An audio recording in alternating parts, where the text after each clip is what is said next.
All right, we made it to extra time. Amazing. You'd never have known he was reading that off a piece of paper. No, You'd never have known. Very conversational, right? No. All right, welcome into extra time, man. Hashtag FC Extra Time if you want to get us your questions. We've got a few of them laid out before us here. Fitting that after we just watched England-Croatia... He's throwing a bit of acting in there as well. Fitting. Try to be dramatic here. It is fitting that the first question is from Misgan. Have you guys ever played in stadiums without a crowd? Stevie? Yeah, not for the reasons that they were banned. Just not a lot of interest in the game at hand? No, it kind of made me think, watching that Croatia-England game kind of made me think of pre-season when the first team would play the reserve team. And in an empty Anfield, and the reserves always won. The reserves always won because we couldn't get up for it, there's no crowd, you know, and that edge was missing. And that's what was missing in that Croatia game. There was no edge, and it's not fun.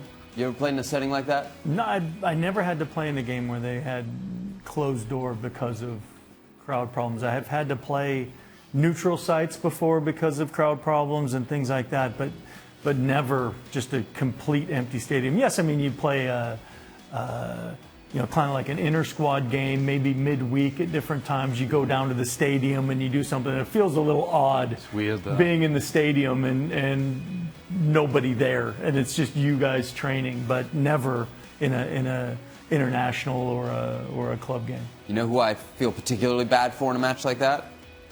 The guy that had to call it. You don't, though. You're just saying that. That's just for show. Sebi, no, I did because...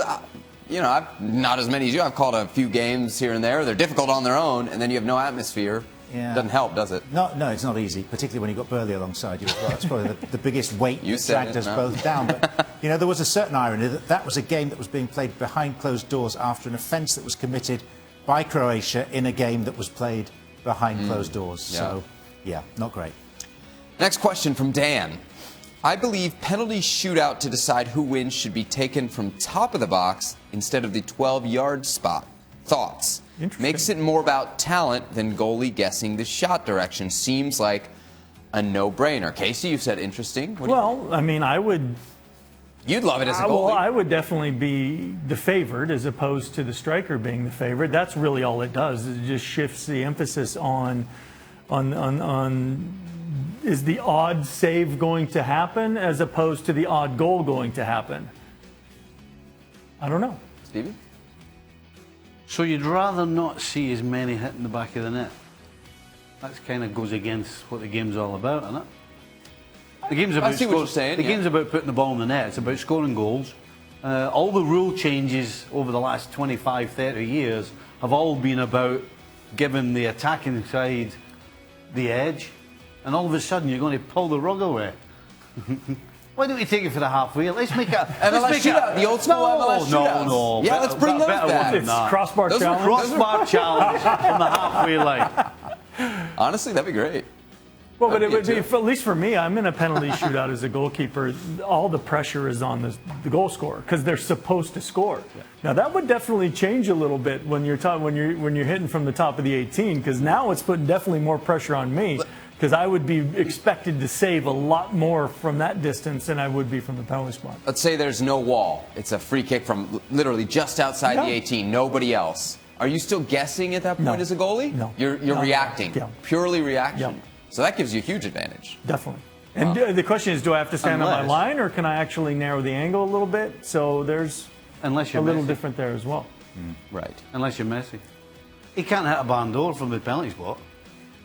But you stick a free kick just outside the penalty box. Yep. Put a wall in front of him. With a wall in front of him. Yeah, it doesn't matter. At a lesser level, you'd say the same of Riyad Mahrez, wouldn't you? I really like the crossbar challenge. I think Mahrez would be terrific at that, but I wouldn't give him a penalty to take. All right, next question from Kumalo.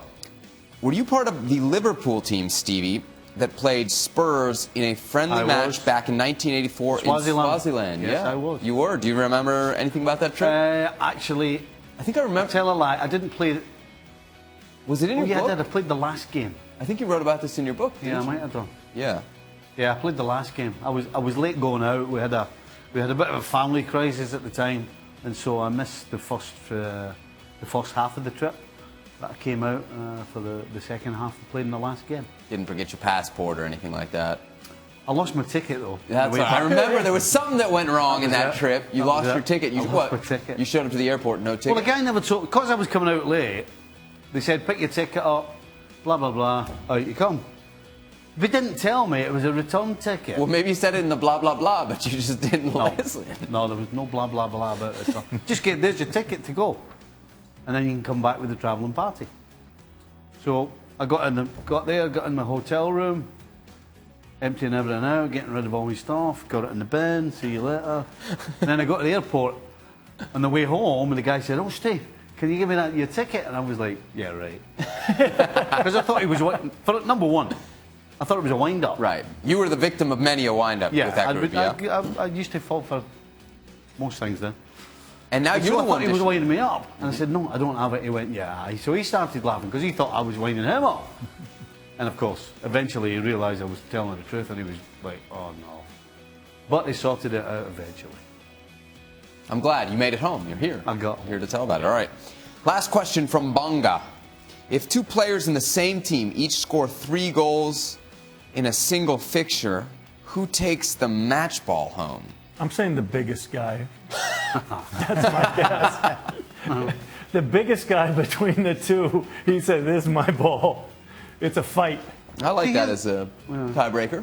See, here's the thing. Right? No, there's multiple balls in the game. So basically, yeah, so you don't really know. You'd sign up 2 balls and give them to each. What do you mean there's multiple? Well, usually in the game, it's not one ball. It's not like you and your mates go down the park. You've only got 1 ball between. There's like 6 balls. Yeah, but you only give out 1 match. And if the ball goes over into the water, you can't start the game until somebody goes and fishes it out, right? Right. So when the ball's booted over the stand, they just throw another ball. They just hand another ball. So if you've already scored 3, so how do you know you've got the same ball? In a Premier League game, there's probably 8 balls. Yeah, multi-ball system. Yeah. And if Sam Allardyce is the manager, there's probably 16. Yes. Well, it depends. If they're a goal down with 5 minutes to go, there are 16 If they're losing, there's 16 balls. Yeah. If they're winning, they're just 1.